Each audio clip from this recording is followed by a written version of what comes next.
So it's been a good while since I got new fish for the studio. I've had a lot to swap around and that all in the fish wall, but a lot of tanks are empty at the moment.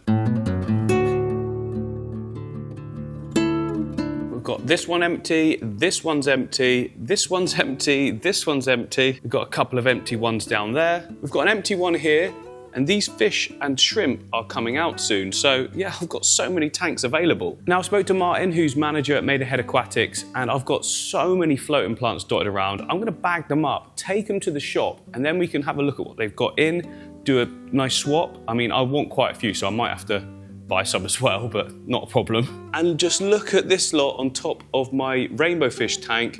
These are all red root floaters. I'm gonna bag up pretty much all of this. The tank next door is just overrun by not so mini water lettuce. Look at the size of this. The root systems are huge. These are probably too big. And I've already taken out loads of mini water lettuce from here and loads that was in here as well, and I bagged those up. Yeah, look, 2 big bags already full, and that's not even with the red root floaters yet. I need to get bagging.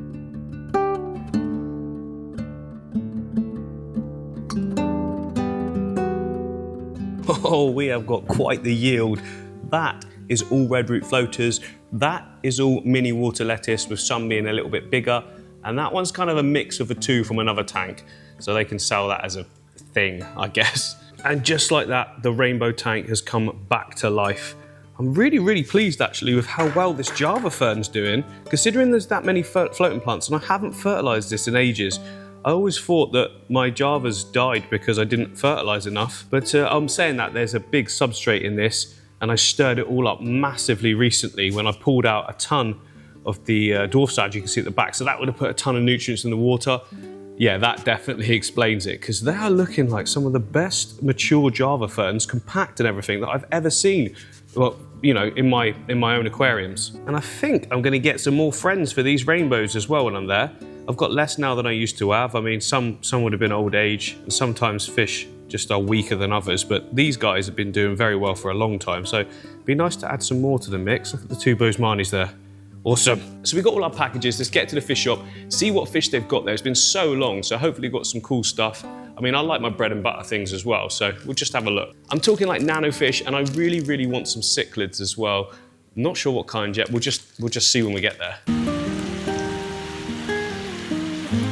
Hello, Martin. Who are you? It's been a while.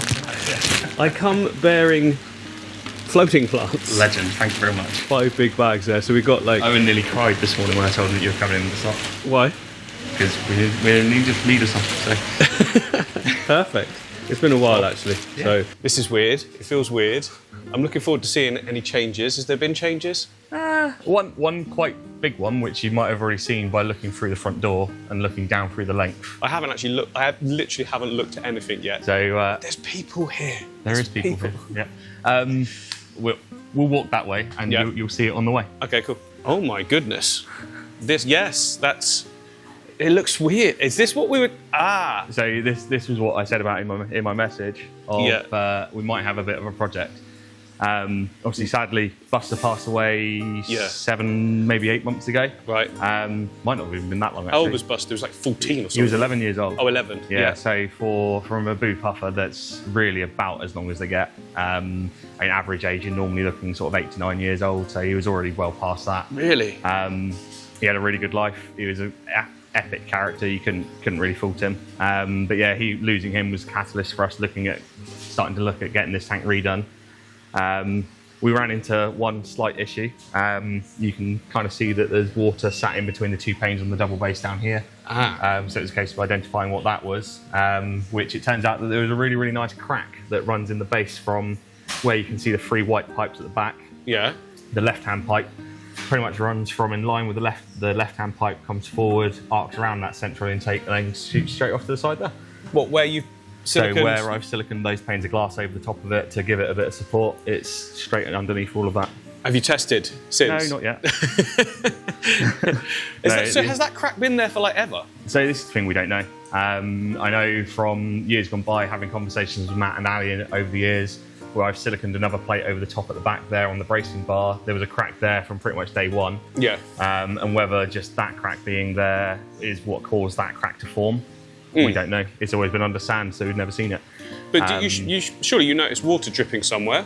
No, so thankfully, because it's double base, it's only cracked through the top pane. Ah, I see. Okay, so it is still technically watertight. In theory, touch wood, it's still watertight. Like you can see the water sat in between the two panes. There's quite a lot of it, but it's not coming out of it anywhere. So there's no external leak. It's just an internal leak. So okay, so you want me involved, yeah? I'm guessing. Potentially, yeah. I want to be involved. What? Yeah. Potentially. Potentially. Cheers, mate.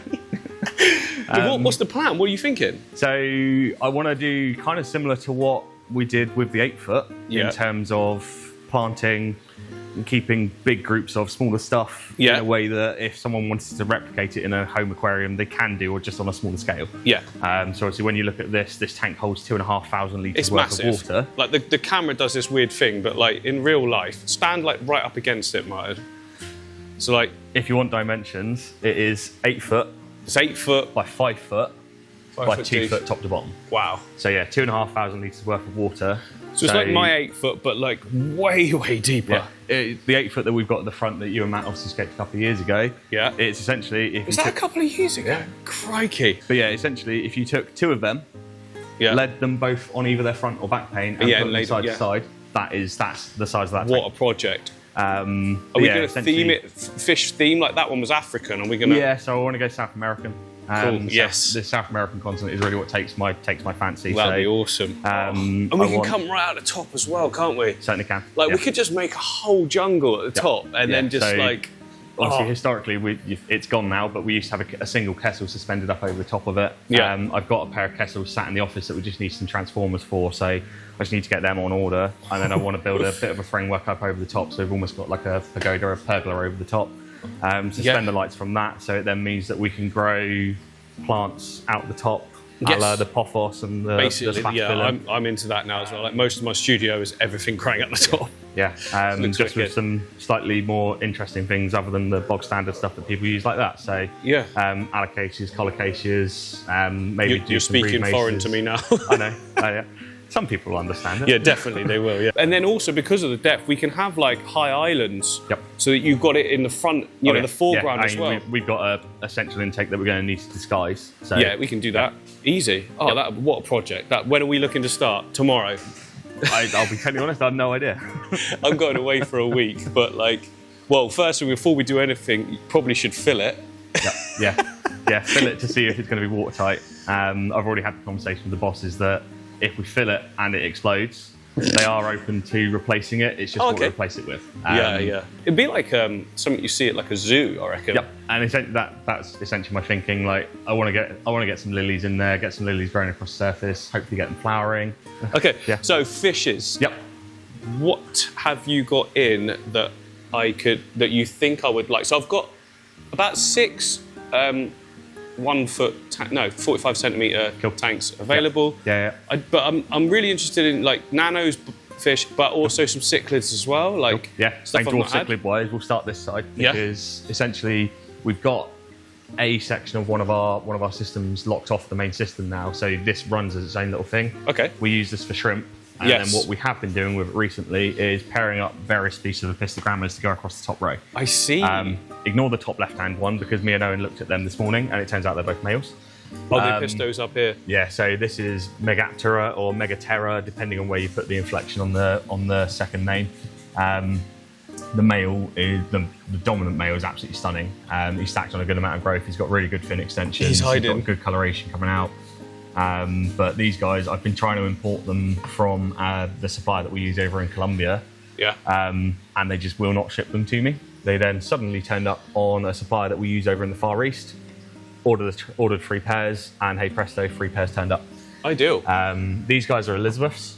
Yes. Again, like me and Owen looking at them this morning, and I'm suspicious that it might be 2 boys. Okay. So you ordered a pair, but that is a definite male. That looks very feminine in that it's got relatively short fins on it. There's no elaborate tail fin coming through on it. It's just got a bit of male coloration coming from the face. So a little bit sceptical on those guys. These guys, however, are epic. So these are the 2 stripes or Bitaniata. Really nice little male sat down in the bottom corner here. I've spoken to him.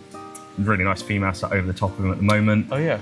The male, you can see that really nice like iridescent turquoisey blue that comes out on him, bright orange up through the dorsal fin. As he matures, that dorsal fin is just going to get bigger and bigger and bigger, and the coloration is just going to develop even further. Yeah, they look the cool. little female will pretty much stay like she is there. So that like buff orangey brown coloration with the pair of black stripes that run down the flank, giving them the second name. Nice. You have then got the pair that's in here, which is Mendez. The female is in that bottom left-hand corner at the moment. The male is in there because we transferred him across this morning. He's just come out of the coconut cave on the right side. Just peeked his head out. Almost on cue. Yeah. As he matures, he'll get a really nice like double spike to his tail, and then he'll get this really cool like orange and white checkerboarding through it as well. Cool. Body coloration, they don't really improve all that much, but they get loads and loads of blue come up through the face. Okay.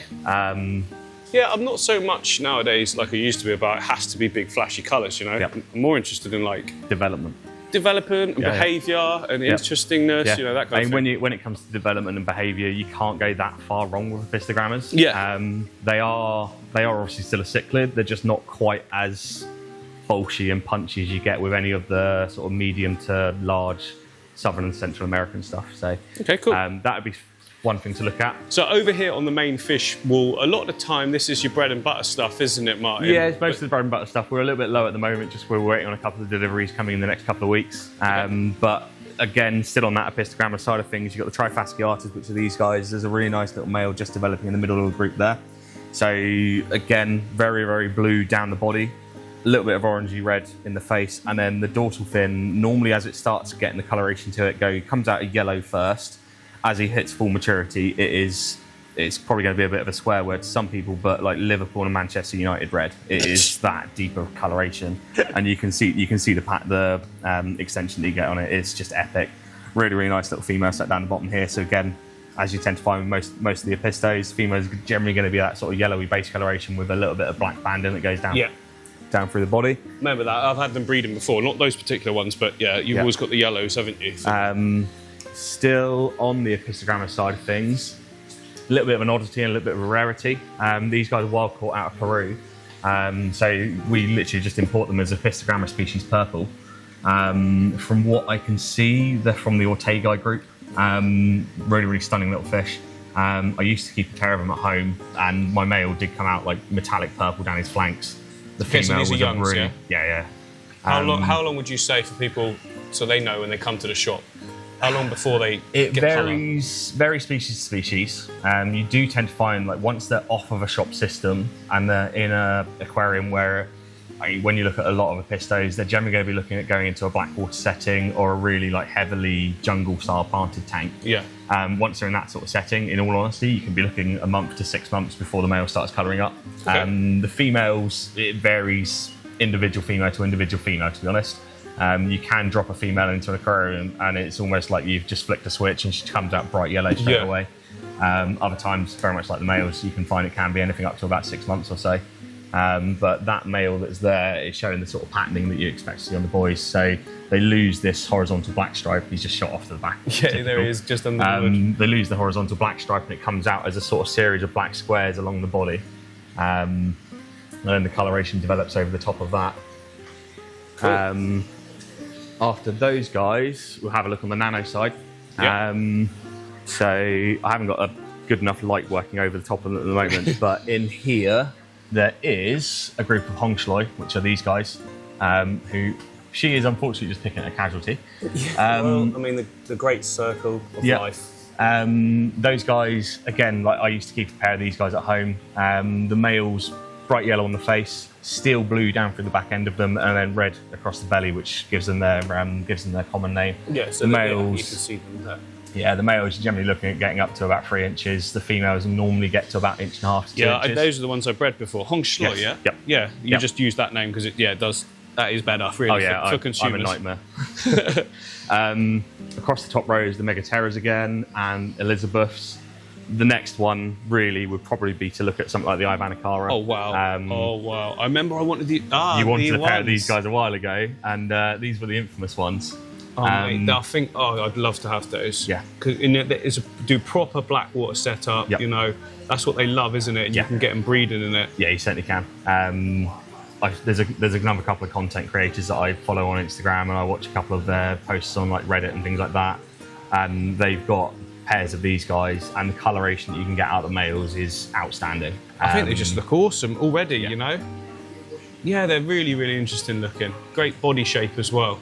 So that's the female, I'm guessing, and is that the male? Yeah, that's the boy sat in the back right-hand corner. Look at me getting good at sexing, eh? It's only taken 5 years. It's almost like you learned something, look. Along with them, if you want something cool and sort of small and quirky, you can look at things like peacock gobies, which are these little guys here. Yeah. So in terms of coloration, base colour of blue, nice red striping over the top, yellow across the edges of the fins. I think it's the males, I can never remember which way around it is. It's either the males or the females that get this really nice, strong black band that runs along the top edge of the dorsal fin and the bottom edge of the anal fin. Yeah, I like them, they're very cool. Really, really easy to keep. You can keep them as a small group. Coloration wise, like you can see this little guy here, like he's got that good strong metallic blue coloration to him already.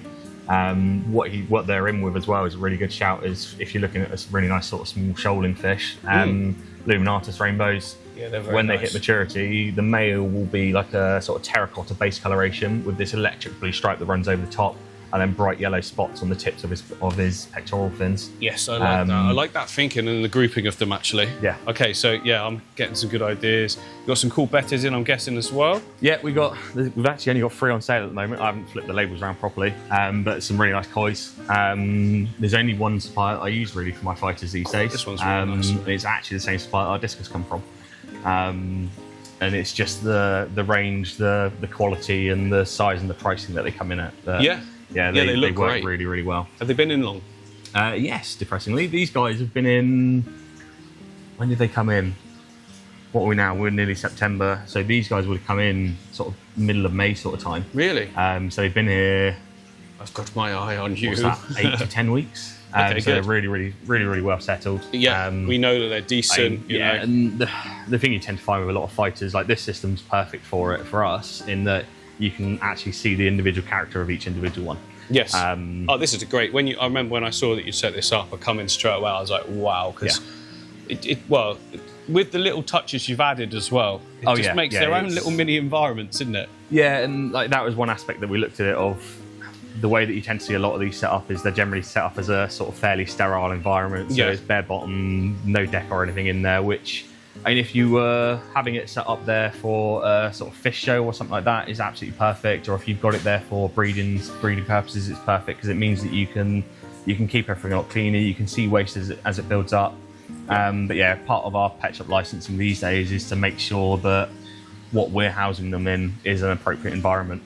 And this is constantly water changed through the sump, isn't it? Yeah. So it runs off the system that's running beside it. It's actually got a Fluval 407 running the entirety of the system for it. Oh, these guys! I say the entirety running this system. It just pulls water out the sump down there, pumps it up onto the system, returns it back down there to be processed back through the main system again. So perfect. Yeah, like that's. It just takes all that maintenance away, doesn't it? Really. Yeah, Plus, I suppose they get a share of medication as well. Then. Yeah. So anytime we treat this system, the treatment runs through that as well. So when you look at when we have our general fish deliveries, we're running antibacterial and antifungal stuff through them, some antiparasitic. Which is stuff. a standard thing that you do routinely, isn't it? Because not because there is necessarily a problem. It's preventing the problem, isn't it? Yeah, it's just in case anything that's come in is carrying something. Or is he here? No, he's not today. Just in case. I had to think about that. And then, when we get Discus, we then run a wormer through as well, just so that, again, if the Discus are just happen to be carrying anything, it means that it gets treated and gets nipped in the bud before anything develops. Well, let's take a look at the Discus. We haven't got that many around there at the moment. Been a while. We've got a delivery coming Tuesday evening. We've got some stunning. Like this guy was dropped into us by a customer a couple of weeks ago. Yes. He bought him from us about 6 months ago. Yeah. I mean, that shows you the sort of growth rate you can get. He bought him from us about the same size as these guys up here. Yeah. What was he feeding? Do you know? Just a general beef heart mix, in all honesty. Okay. So it's just the sort of stuff that we'd recommend. So a good beef heart mix, a really good dry food, and they went from say about 2 inches nose to base of the tail to nearly 4 inches nose to base of the tail. Very, very nice. Good, real solid thickness as well, you know? Yeah, and I think that's the difficulty you tend to find with a lot of Discus. It's one thing getting them growing, but it's another thing getting them to keep the weight on. Yes, definitely. It's a lot of feeding, which that's the key thing with Discus. So. I am very keen to try again. I would do it very differently to how I did it before. Yeah. you know, back when I kept them, it was all about making sure it was this big planted tank because that fit the theme of the channel, because I only had a limited number of tanks, whereas nowadays I've got loads and I can do something much more for them. Yeah, because I think your last Discus, Cheryl had, didn't she? Cheryl had, I brought back 4 of the original 6 that I had because I wanted to make sure that they were going to good places. Yeah, they were probably big. Getting on 2 years ago. Yeah, they were very big. But yeah, nowadays I've got more spaces and stuff, and I would do it in a very different way, in a way that I could feed beef heart and stuff that's not, I don't have to worry about algae and stuff like that, because I'd do it in a way that was more minimalist, and it was all about the fish. Yeah, it's a case of making it easy. So like, it's one thing feeding beef heart, it's another thing feeding a good dry food alongside it, which is the dry food side of things. In all honesty, just a really good automated feeder. Yes. Set that up so it drops in a good amount of food once a day. It means that if you're away for a week on holiday for whatever reason, you've already got food dropping in. It's not going to harm them for a week or 2 to drop a couple of feeds. So, I mean, for instance, like, obviously I'm drawn to this one, but I love this guy here. Yep. This one here looks gorgeous. Yes. And that one. Yeah. So you're looking at a lot of the pigeon blood coloration. So I like the naturals. Don't get me wrong. Oh yeah. But the downside to it is since Stenker stopped breeding. Oh yes. What, 18 months or so ago now. It's really difficult to actually track down captive bred wild strains. I see. So with Stenker, also we used to have the Teffis, the Elenkias, the Santarems, and there was possibly a 4th one. The supplier that we use these days do a Santarem, but it doesn't look anything like the Santarems that we used to see. I suppose the suppliers you're going to are looking for big wow factor for maximum number of sales, not niche sort of ones. That makes sense. So like, we can still get proper wild caught Discus straight from the wild suppliers that we use in South America. It's just wild Discus are another, pardon the pun, but they're a completely different kettle of fish to captive bred ones. They are. I do not pardon it. I welcome it. But yeah, like, we can still get the wild caught stuff. Who's putting fish in kettles? I don't know.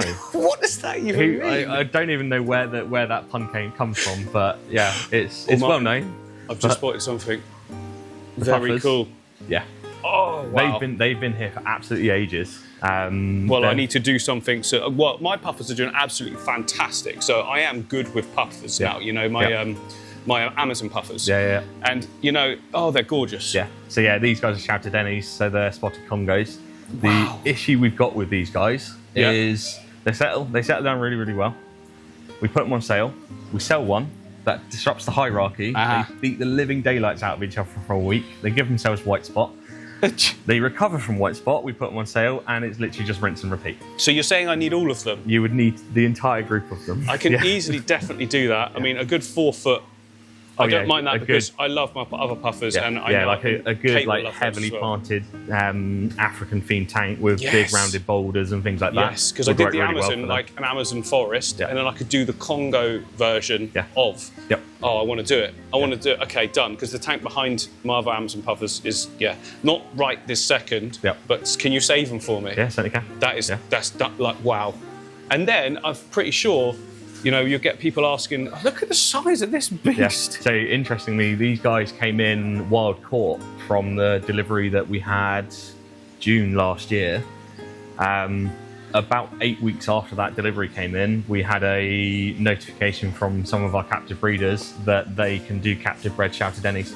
Right. So it used to be a case that because of the supply they come from, they originate from the Congo area, which is notoriously difficult to get stuff out of. Yeah. I mean, you look at it, like the shipment they came in on was the first shipment that I had seen an availability list of in the what was last year, 2023.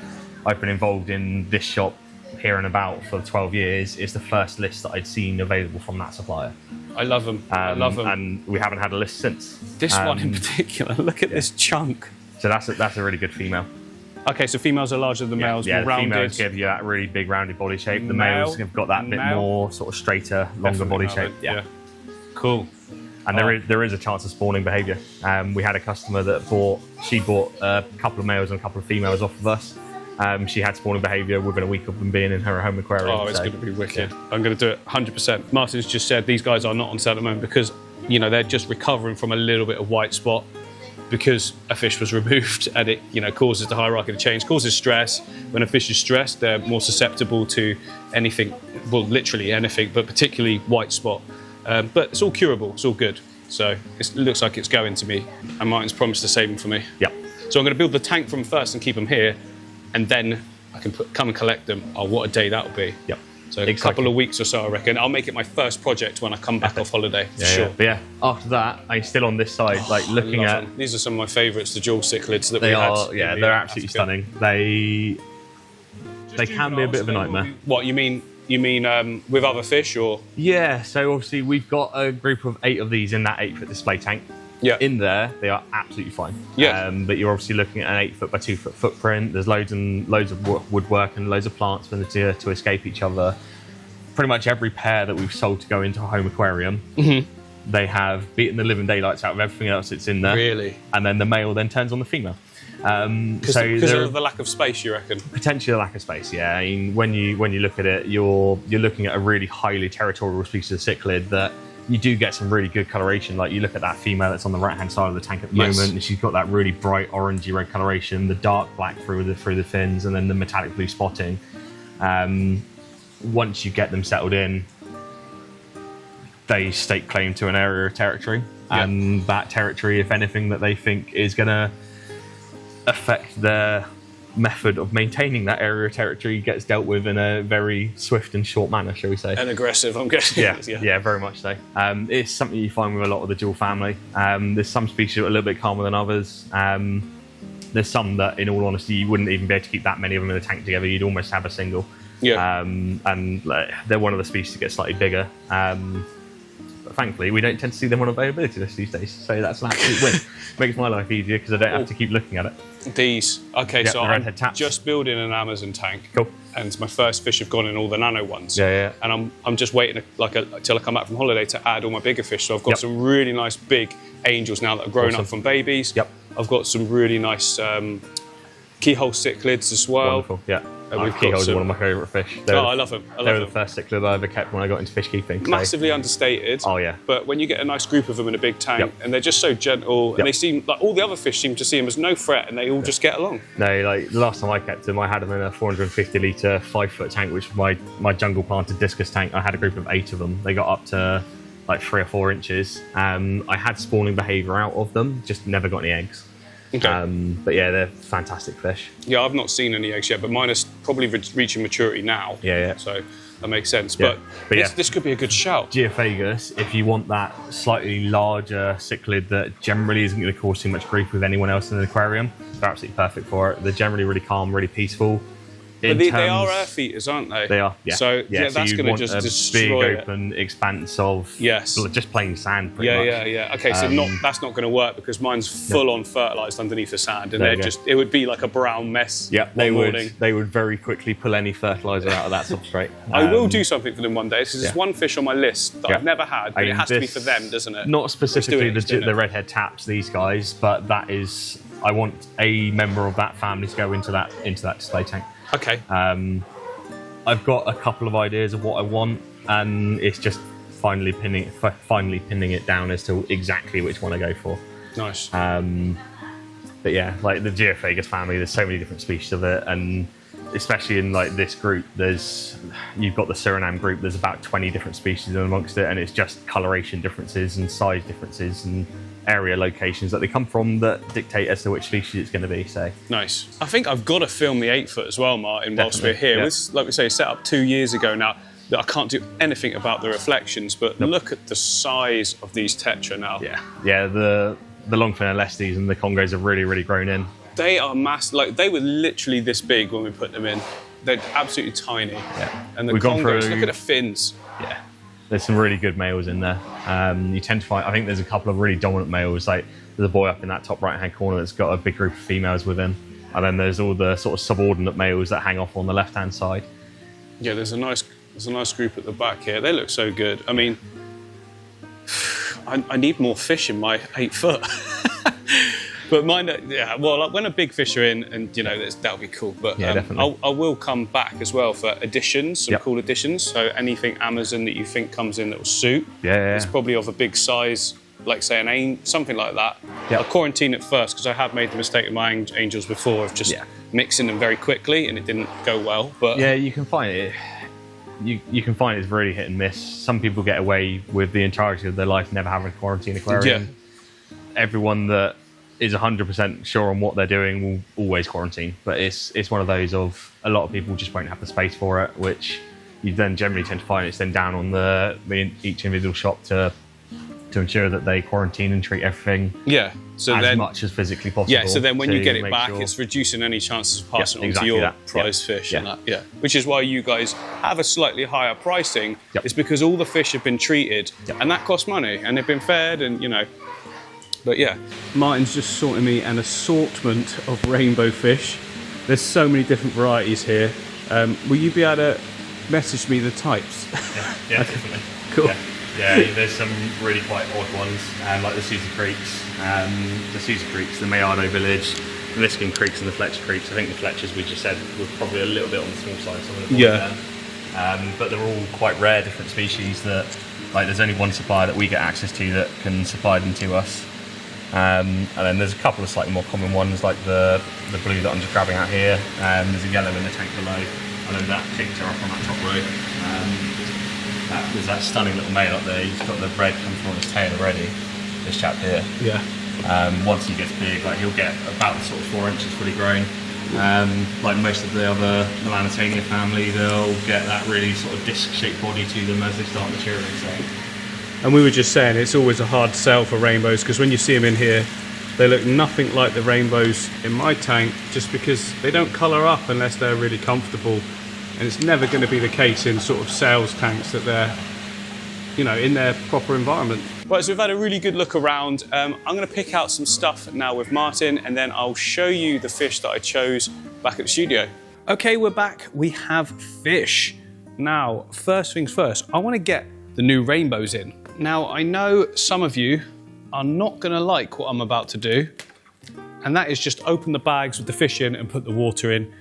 If you don't know your fish shop, don't do that, but I know the guys at Maidenhead Aquatics, been working with them for years, and I know how heavily treated their water is and everything, so there's absolutely no problem putting the fish in. If there's anything on the fish, it's in anyway. So we've got a nice little group there. We've picked like 1 or 2 of all the different types. I can't remember the names of them because Martin talks to me in Latin. I don't speak Latin, but when they do fish orders, everything is in the Latin name, so all people at the fish who do the orders, they get to know it that way.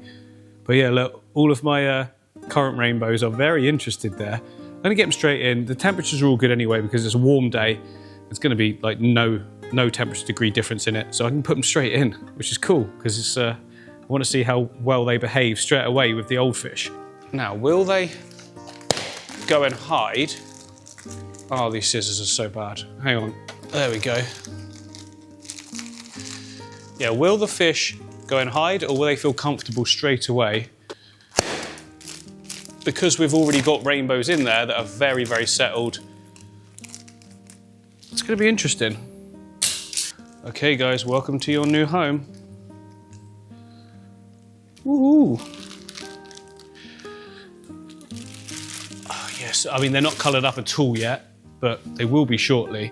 I have no doubt about that. Now, rainbow fish in the shop always look pretty drab, but look at my ones, like these ones that have been in here a long time. The colours on them, you know, they just look fantastic. Like, look at that Bozeman there. Whoa. And I can already tell that fish like this one, they're going to colour up very, very fast. They're already changing, way different to what I was seeing in the shop already. We'll give them a little bit of time and then we'll come back to them, but we'll just move on now to the other fish because I don't want them sitting in these bags for too long. Okay, I think in this one is the Avanacara cichlids. No, not that one. This one here. Yes, this is the Avanacara, so I need them to go up on the fish wall. Yeah, so I just had to get this Avanacara pair. Fun story, actually. I tried to buy these about a year ago and they're already at the desk and someone else accidentally took them and I haven't been able to have them since. But this is a good tank for them. There's also covered, there's little bits of algae in that. I just said algae. Oh, that's weird. Little bits of algae as well, cover for them. So it should get settled in there pretty quick. Okay, guys, I think you're gonna like your temporary home, but we got something even better planned for them. So these guys do really well in proper dark, sort of tannin tanks. And they don't look great at the moment, obviously, but they've just been transported. I'm not gonna be, oh, my filter sponge has come loose there. Stick that back on. Definitely want a lid. These are about the most expensive dwarf cichlids you could buy. So they're gone hidden straight away, which is what I would expect. Now these tanks don't look pretty. That's not the point of them, but they are very, very clean, if you like. The water's clean, they're very mature, perfect for just putting fish in until you come up with a really, really cool scape for them. I'm pointing at nothing, aren't I? Oh, there's one, he's just hidden underneath this leaf. But they'll get comfortable, then they'll be out and about. So then up next, I did go for that absolutely awesome Betta fish. It is a male koi, and it looks really nice. Look at that, I just scraped the glass, so there's a little bit of stuff floating around, but he's such a nice Betta. I just couldn't not have him. I just love the sort of half red, and then it's got blue and white in the back end and a red tail. I mean, I've not seen that coloration like that before. You know, there's a hint of orange to him as well, but yeah, just so gorgeous. I was like, yeah, gotta have him. So that's this Betta I've got now, and this one in this tank right at the back. Is he gonna come forward? Everyone wants to see how beautiful you are. Come on. Oh, I can see him. Here he comes. Another koi one, but just a completely different look. This one's like fully red with just white and the odd blue spots, where the other one's like half and half. Yeah, awesome. Oh, Havana Cara, already exploring.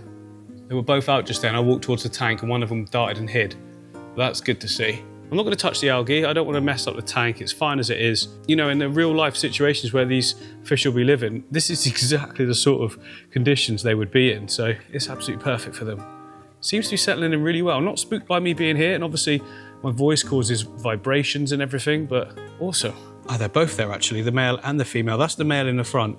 The female's just to the left of him, just behind that little bit of dwarf sage. And then up next, we have got the Luminatus rainbows and the peacock gudgeons. There we go, yeah, there's the peacock gudgeons. Both have lost a lot of their colour, but that's to be expected. They all will be going in together in their own tank, so I'm gonna put them in here together as well. Peacock gudgeons first. Very, very small fish. But as you saw in the shop, the colours are way more pronounced than now, but give them a little bit of time. And then the Luminatus rainbows, which I have had a few before. They are beautiful little fish. Oh, Martin gave me quite a few of those. Nice. Our little Betta sat here just looking like, what's going on? Havana Cara are actually properly colouring up now. Look at the stripes. Dark black across that face. That was quite clear before. Look, coming forward. You're not shy, are you? Definitely knows I'm here. Turn to the side. Yes, look at that. Oh, they're so cool. The barring goes even more pronounced than that, but for some reason at the moment it's not. I guess it's just where it's been in the bag.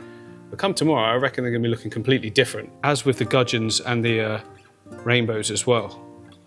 I mean, you already look amazing, so I can't imagine you looking more amazing in the morning, but very inquisitive little fellow, aren't you? Right, it's the next day. I've just come in. I've not even checked to see the fish at all yet, so hopefully they're all good. I wanted to keep everything real and show you. I am expecting them all to have coloured up though. Let's start with the rainbows, and straight away now, it's very difficult for me to see the new ones. They're slightly less of a colour pop. So basically with rainbow fish, the males, dominant males, will colour up massively more than the rest.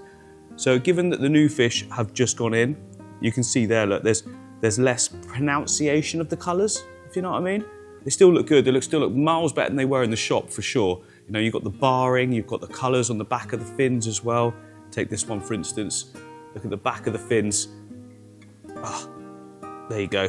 You can see that there's that nice red on them. Now the thing is with rainbows, there's so many varieties, it's almost impossible for me to remember them all.